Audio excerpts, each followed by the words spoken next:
வணக்கம். சற்று முன் வெளியான முக்கிய அறிவிப்பு. கிழக்கு திசை காற்றின் வேக மாறுபாடு காரணமாக தமிழகத்தில் கடந்த சில நாட்களாக மழை பெய்து வருகிறது.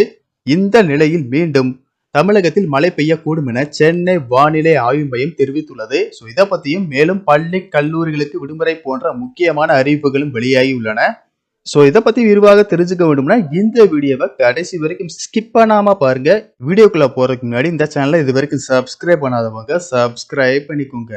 சற்று முன் சென்னை வானிலை ஆய்வு மையம் வெளியிட்டுள்ள அறிவிப்பில் கிழக்கு திசை காற்றின் வேக மாறுபாடு காரணமாக தமிழகத்தில் மீண்டும் மழை பெய்யக்கூடும் என சென்னை வானிலை ஆய்வு மையம் தெரிவித்துள்ளது. அதன்படி தமிழ்நாடு மற்றும் புதுச்சேரி காரைக்கால் பகுதிகளில் இன்றும் நாளையும் வறண்ட வானிலையே நிலவக்கூடும். மார்ச் 4 மற்றும் 5ஆம் தேதிகளில் தென் தமிழக மாவட்டங்களில் லேசானது முதல் மிதமான மழை பெய்யக்கூடும். 5ஆம் தேதி தமிழ்நாடு புதுச்சேரி மற்றும் காரைக்கால் பகுதிகளில் பொதுவாக வறண்ட வானிலை நிலவக்கூடும். சென்னை மற்றும் புறநகர் பகுதிகளில் பொறுத்தவரை அடுத்த 48 மணி நேரத்திற்கு வானம் ஓரளவு மேகமூட்டத்துடன் காணப்படும். மீனவர்களுக்கான எச்சரிக்கை.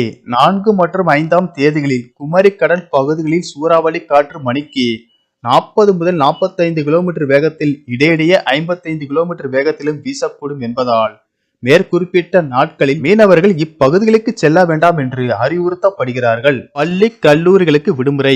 ஐயா வைகுண்டர் அவராத தினத்தை முன்னிட்டு வரும் மார்ச் 4ஆம் தேதி தென்காசி, நெல்லை, தூத்துக்குடி, கன்னியாகுமரி ஆகிய மாவட்டங்களுக்கு உள்ளூர் விடுமுறை என அறிவிக்கப்பட்டுள்ளது. இந்த உள்ளூர் விடுமுறை கல்வி நிறுவனங்கள் மற்றும் அரசு அலுவலகங்களுக்கும் பொருந்தும் என்று அந்தந்த மாவட்ட ஆட்சியர்கள் தெரிவித்துள்ளனர்.